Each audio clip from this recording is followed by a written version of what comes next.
जय भोले की हर हर महादेव, बम बम भोले। आज मैं श्री शिव महापुराण रुद्र संहिता युद्ध खंड का 41वां अध्याय पढ़ रही हूँ। तुलसी शाप वर्णन सुनिए। व्यास जी बोले, मुने, विष्णु जी ने तुलसी जी में अपनी शक्ति का अधीन कैसे किया? संत कुमार जी बोले, देवताओं के कार्य करने वाले नारायण ने शंखचूड़ का रूप धारण करके रमण किया था। इस कार्य में शंकर और पार्वती की आज्ञा का पालन करना ध्येय था और आकाशवाणी से प्रेरित होकर ही विष्णु जी ने उनके कवच को ग्रहण किया। ब्राह्मण का रूप त्याग शंखचूड़ का रूप धारण कर वे शीघ्र ही तुलसी के पास पहुँचे। अपने स्वामी को आया देखकर तुलसी बहुत प्रसन्न हुई और पति के चरणों को धोकर प्रणाम कर रोने लगी। फिर रतन सिंहासन पर बिठाकर मंगलाचार कराया और तांबूल दिया। साथ ही कृतज्ञता ज्ञापन करती हुई कटाक्ष सहित युद्ध का समाचार पूछने लगी। शंखचूड़ रूपी रमापति ने हंसकर अमृत सदृश वचनों में युद्ध का समाचार यह कहकर बतलाया कि ब्रह्मा जी ने हम में और शंकर में संधि करा दी है, इसीलिए मैं अपने घर चला आया हूँ और शिव जी शिवलोक को चले गए हैं। ऐसा कह जगतपति ने शयन पर उसके साथ विहार भी किया। तब उसके इस रमण से भ्रम हुआ तो वह तर्क करने लगी। उसने विष्णु जी से पूछा, अरे तू कौन है? सत्य कह, सतीत्व धर्म क्यों दूर किया? मैं तुझे शाप देती हूँ। तुलसी के शाप के भय से विष्णु जी ने अपनी सुंदर मूर्ति बना ली, परंतु तुलसी के वह रूप देख चिन्हों से उनको विष्णु जाना और अपना पतिव्रत भंग हुआ जान क्रोध किया। तुलसी ने कहा, विष्णु, तुम में दया नहीं, तुम्हारा मन पाषाण के समान है। तुमने मेरे सतीत्व धर्म को भंग कर मेरे स्वामी का वध कराया है। अतएव मैं शाप देती हूँ कि तुम पत्थर हो जाओ। ऐसा कहकर शंखचूड़ की सती वृंदा अत्यंत विलाप करने लगी। उसके विलाप को देख विष्णु जी ने भक्त वत्सल शंकर जी का स्मरण किया। शंकर जी शीघ्र ही वहां प्रकट हो गए। उन्होंने उस दुखिया को जगत की नश्वरता समझाते हुए उनकी तपस्या का फल देकर कहा कि इस शरीर को त्याग तुम दिव्य देह धारण कर हरि के साथ विहार करो। साथ ही तुम्हारा यह शरीर छूटने पर भारत में गंडकी नदी होगी और देव पूजन के साधन से कुछ काल में तुम मेरे वर से प्रधान रूपा तुलसी नाम से विख्यात होगी और स्वर्ग, पाताल तथा मृत्यु तीनों लोकों में तुम सर्वदा हरि की समीपता पाओगी और स्वर्ग, पाताल तथा मृत्यु तीनों लोकों में तुम सर्वदा हरि की समीपता पाओगी और सब वृक्षों में तुम्हारा श्रेष्ठ स्थान होगा। तुम दिव्य रूप धारण कर सर्वदा बैकुंठ में हरि के साथ क्रीड़ा करते रहोगी और हरि के अंश से क्षीर सागर की पत्नी होगी। तुमने जो हरि को शाप दिया है तो उसके प्रभाव से तुम गंडकी के तट पर ये हरि पाषाण रूप में स्थित रहेंगे। वहाँ पैने दांतों वाले करोड़ों कीड़े उस शिला को छेद कर उसमें चक्र बना देंगे और उसका नाम शालिग्राम होगा। इस प्रकार समझाकर शिव जी अंतर्ध्यान हो गए। तुलसी उस देह को त्याग दिव्य देह को प्राप्त हुई।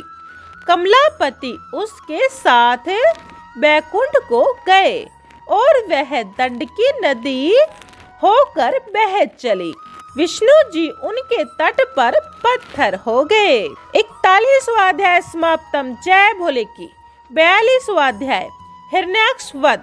सुनिए। नारद जी बोले, ब्राह्मण अतएव उन महान आत्मा शंकर के चरित्र और भक्तों के आश्रित हुई उसकी मुखदायिनी लीला को आप मुझसे और कहिए। ब्रह्मा जी बोले, जलंधर का वध सुनकर सत्यवती के पुत्र व्यास जी भी ब्रह्मपुत्र मुनीश्वर से वही बात पूछने लगे। तब सत्यवती के पुत्र व्यास जी से संत कुमार जी कहने लगे, व्यास जी अब मंगलदायक शंकर के उस चरित्र को सुनो जिसमें अंधकासुर दैत्य ने शंकर के गणपत्य पद को प्राप्त किया। व्यास जी ने पूछा, भगवान यह गंधक कौन था, किसके कुल में उत्पन्न हुआ था और किसका पुत्र था? ब्रह्मा जी बोले, व्यास जी के वह वचन सुनकर ब्रह्मपुत्र संत कुमार जी महेश्वर का वह सब चरित्र शुक्र के पिता को सुनाते हुए कहने लगे। संत कुमार जी बोले, एक समय देवताओं के चक्रवर्ती भक्तों पर कृपा करने वाले शंकर अपने गणों और पार्वती को साथ लेकर कैलाश में काशी में विहार करने और काशी को अपनी राजधानी बना भैरव नामक वीर को उसका रक्षक बनाकर पार्वती सहित शंकर जी मंदराचल पर्वत पर भी जाकर जब पार्वती के साथ विहार करते रहे, तब उनके अनेक विहारों में जब पार्वती ने अपने कनक कमल से प्रभाव वाले हाथों से शंकर के नेत्र बंद कर लिए, तो क्षण भर के लिए चारों ओर महान अंधकार छा गया और महेश्वर का शरीर स्पर्श करने से पार्वती के दोनों नेत्रों में मद का जल निकलने लगा। पुनः एक बड़ा कराल मुख भयंकर क्रोध परायण एक अंधा विरूपी जटाधारी कृष्ण वर्ण विकृत तथा बहुत से रोमों वाला मनुष्य उत्पन्न हो नाचने गाने हंसने रोने और घोर शब्द करने तथा जीभ से चाटने लग गया। उसके दर्शन से गौरी को बहुत आश्चर्य हुआ और महेश से पूछा कि यह घोर पुरुष कौन है। संत कुमार जी बोले, तब शंकर ने कुछ हंसते हुए कहा कि हे आर्य, यह तुम्हारा पुत्र है जो तुम्हारे द्वारा मेरे नेत्रों को बंद करने पर मेरे माथे के पसीने से अभी कुछ क्षण पूर्व प्रकट हुआ है। यह सुन पार्वती जी ने करुणा पूर्वक अनेक उपायों से उसकी रक्षा का विधान किया। उसी समय हिरण्याक्ष नेत्र नामक दैत्य अपने बड़े भाई की संतति वृद्धि देखकर पुत्र कामना से शंकर जी को प्रसन्न करने के लिए वन में तप करने गया। उसके तप से प्रसन्न होकर शंकर जी उसे वर देने गए।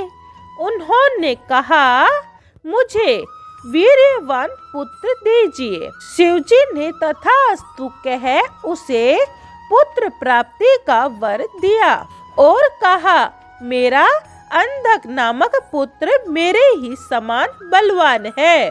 तू सारा दुख भूल उसी पुत्र को मुझसे मांग ले। उस दैत्य ने शिव पार्वती की प्रदक्षिणा कर उस पुत्र को प्राप्त किया। शिव जी अंतर्ध्यान हो अपने स्थान आए, हिरण्यत्र को साथ ले अपने घर चला गया। पश्चात उसने देवता पृथ्वी तथा पाताल वासियों को जीत कर अपने देश में मिला लिया। फिर तो दैत्यों के राजा हिरण्याक्ष के आतंक से देवता व्याकुल हो गए। उन्होंने सर्वात्मक यज्ञ में कराल 12 रूप प्रधान विष्णु जी की आराधना कर उन्हें पाताल भेजा। उन्होंने वहां जाकर अपनी घोर दाढ़ों के प्रभाव से निशाचरों की सेना को मत कर सुदर्शन चक्र से हिरण्याक्ष का सिर काट उसके राज्य पर अंधक का अभिषेक किया। फिर अपनी कराल दाढ़ों पर पृथ्वी को उठा जल पर स्थापित किया और सब देवताओं ने प्रसन्न होकर उनकी स्तुति की। 12 रूप भगवान अपने लोक चले गए। मुनि तथा अन्य जीव सुखी हो गए। 42वां अध्याय समाप्तम। जय भोले की। 43वां अध्याय अंधक जन्म की कथा सुनिए। व्यास जी बोले, संत कुमार जी, जब देवद्रोही दैत्य मर गया तब उनके बड़े भाई ने क्या किया? संत कुमार जी बोले, जब 12 रूपधारी विष्णु जी ने उनके भाई को मार दिया तो वह हिरण्यकश्यपु क्रोध और शोक से युक्त हो भगवान से वैर करने लगा। उसने प्रजा को दुख देने के लिए क्रंदन प्रिय वीर असुरों को आज्ञा दे दी। वे असुर अपने स्वामी की आज्ञा शिरोधार्य कर देवताओं प्रजाओं का दमन करने लगे। उनके आतंक से लोगों का नाश होने लगा। देवता स्वर्ग छोड़ पृथ्वी पर भाग आए। हिरण्यकश्यपु अपने मरे हुए भाई को जल दान आदि दे उसकी संतानों आदि को सांत्वना देते हुए अपने को अजर अमर अजय और प्रतिद्वंदी जानकर एक छत्र राज्य करने लगा। पश्चात उसने मंत्राचल की गुफा में जाकर एक अंगूठे के बल खड़े होकर भुजा उठा आकाश में दृष्टि बांध बड़ा ही घोर तप करना आरंभ किया। इस काल में देवताओं ने असुरों को जीतकर अपने अधिकार में कर लिया। उधर जब हिरण्यकश्यपु के तप तेज से निकली अग्नि सब लोगों को बांधने लगी तो उससे तृप्त होकर देवता दुखी हो ब्रह्मा जी के पास पहुँचे। ब्रह्मा जी उसे वर देने गए। हिरण्यकश्यपु ने कहा, मुझे कभी मृत्यु का भय न हो और न मैं किसी अस्त्र पास वज्र सुखा वृक्ष और गिरिंद्र से मर सकूं तथा जल और अग्नि भी मुझे न मार सके। देवता दैत्य मुनि सिद्ध आपकी सृष्टि का कोई भी जीव न मार सके और स्वर्ग पृथ्वी ऊपर नीचे दिन रात में कभी भी मैं न मर सकूं।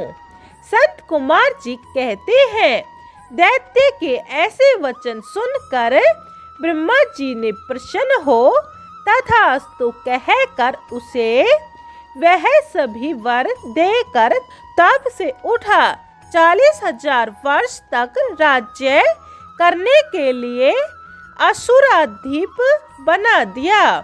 उसने राज्य पाकर उन्मुक्त हो त्रिलोकी को नष्ट कर दिया। देवता क्षीर सागर को गए। वहां जाकर विष्णु जी से सारा दुख कहा। विष्णु जी नरसिंह रूप धारण कर उस दैत्य की नगरी में गए। प्रबल दैत्यों से युद्ध किया। उनको मारकर कितनों का संहार किया। फिर निर्द्वंद इधर उधर घूमने लगे।